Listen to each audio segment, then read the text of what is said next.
Hi everyone, this is Ryan Hoyme, aka Massage Nerd, and today I'm at the Alliance for Massage Therapy Education Conference, and today I have Ralph. Hi. Hi, Ryan. Always a pleasure. So I understand you guys developed some kind of document. Yes, well, the Alliance has been working very hard since our convention last year based on a membership survey that said the number one thing that our membership wanted was standards for teachers as far as teacher education, who's qualified to teach, and to set some standards so that teachers can have a basis to train themselves so that we raise the level of education in the profession. And we got the document done in its first draft form and released it to our membership just 2 weeks ago, and to everyone here at the convention. Today we had everyone at the convention reviewed the document, and we broke out into 3 groups: school owners, CE providers, and teachers in schools. And they all gave feedback on the document and reported back to the main group. And it's very, very exciting because the document was very well accepted. There was virtually no pushback against it. What? Yeah, in this profession. Yeah. That's unheard of. I mean, people certainly have some very legitimate concerns, but not a rejection of the concept is being embraced. And the input has been very constructive and very thoughtful criticism. And so we really feel that we've hit a home run with this document, and that it's going to be accepted very well by the profession, because these are some of the top educators in the profession and school owners that are here this weekend at this conference. And as a result of that, the fact that they're giving this such a good eval and good constructive criticism, that we're now going to take back into committee and create a second draft based on their input, and there's 2 more weeks that they can provide that input to the committee.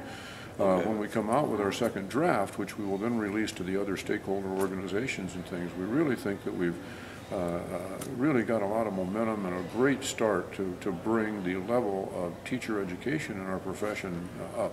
And the Alliance how long has the Alliance been in operation then? Well, the Alliance was formed about 1.5 years ago. It started, let's see, this is 2011, 10, 2009, in the fall of 2009. And we had our first convention in June of 2010.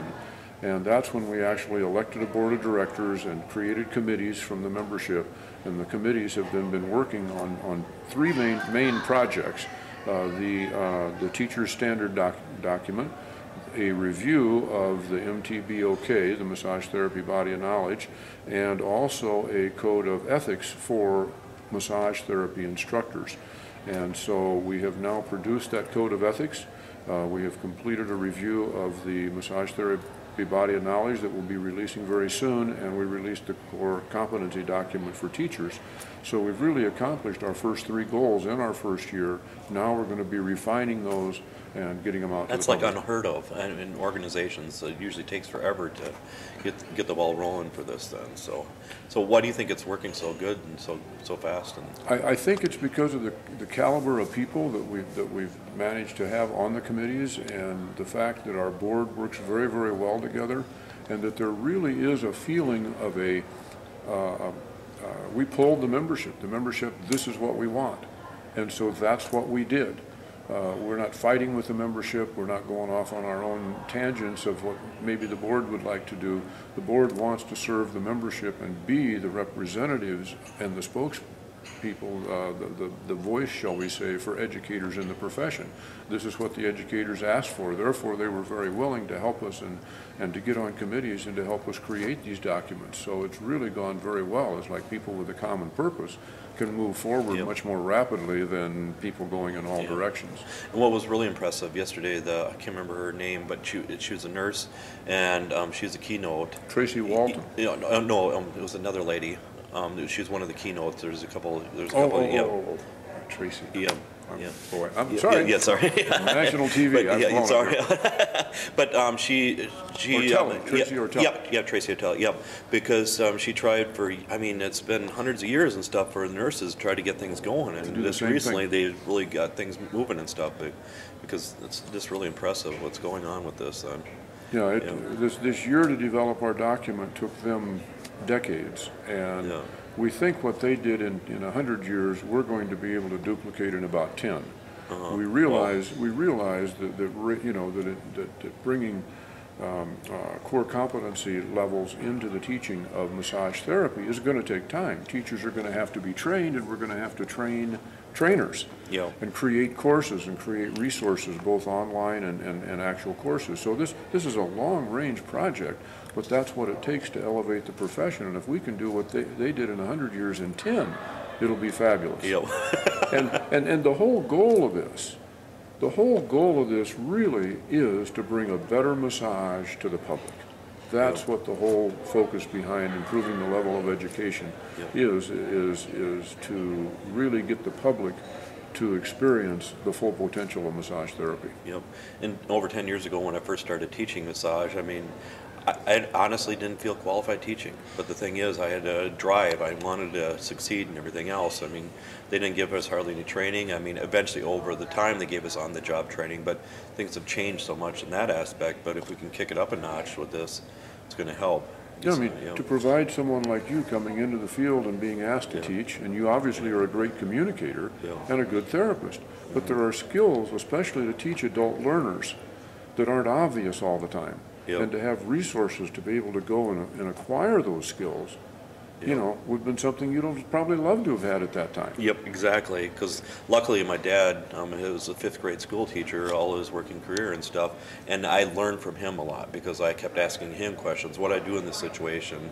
And the best word of advice, he said, the first year of teaching, you're going to learn tons and they're going to hardly learn at all.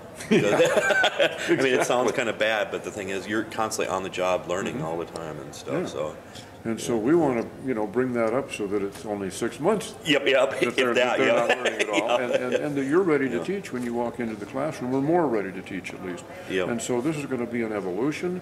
It's going to have to come in stages, but it's going to raise the level of education in the profession, the quality of instructors, and that's ultimately going to produce a better massage.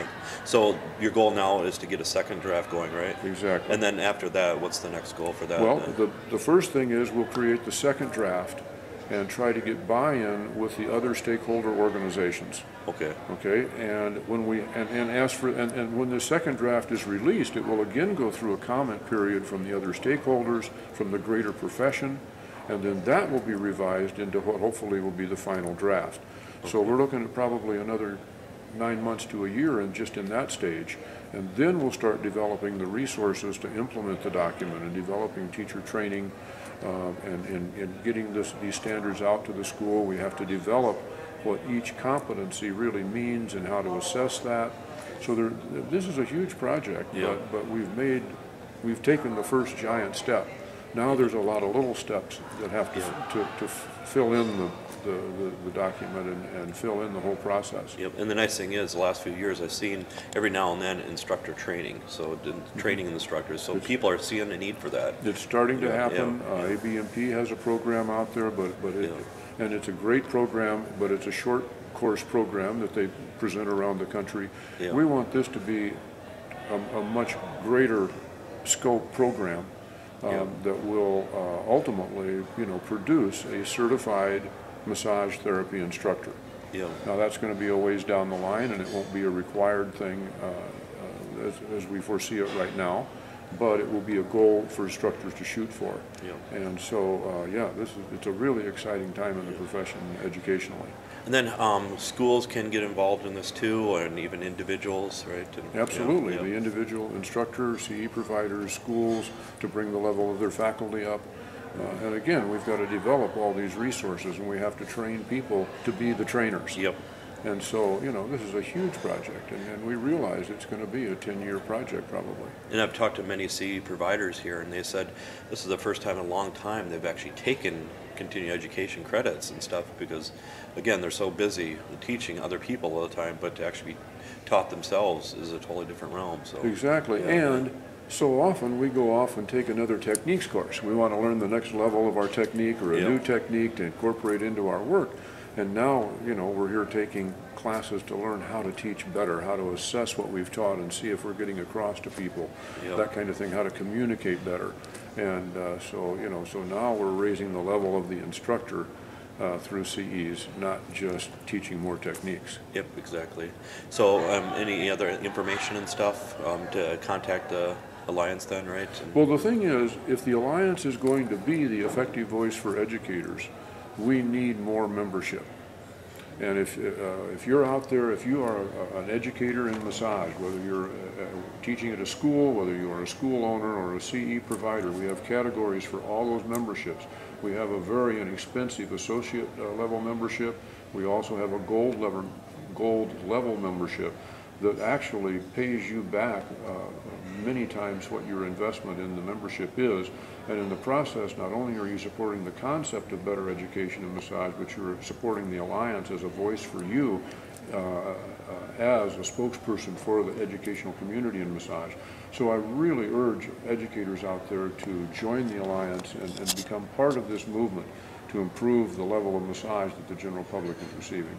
And it's my understanding too, you guys want to kind of stay out of the politics arena, right? And well, yeah. we're not into the politics of the profession. Yeah.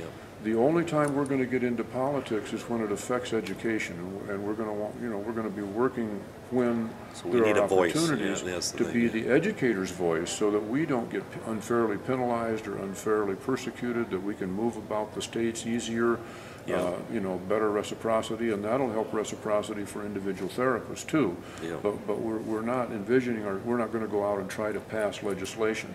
We're going to try and do that by giving input to the Federation of State Massage Therapy Boards, for example, as they develop their model legislation. We're going to be working with them to develop a new CE approval providership system so that it will be universal in all the states.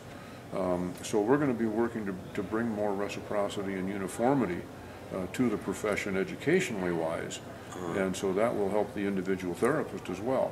Yep, definitely. So it's been a pleasure, Ralph. Thank you so much, Ryan, for all you do. Yep, we really appreciate you being here this week and all you've put out about our conference, and it's great to see you again. Okay, thanks, and, Ralph. Thanks again. Take care. Thanks, everyone.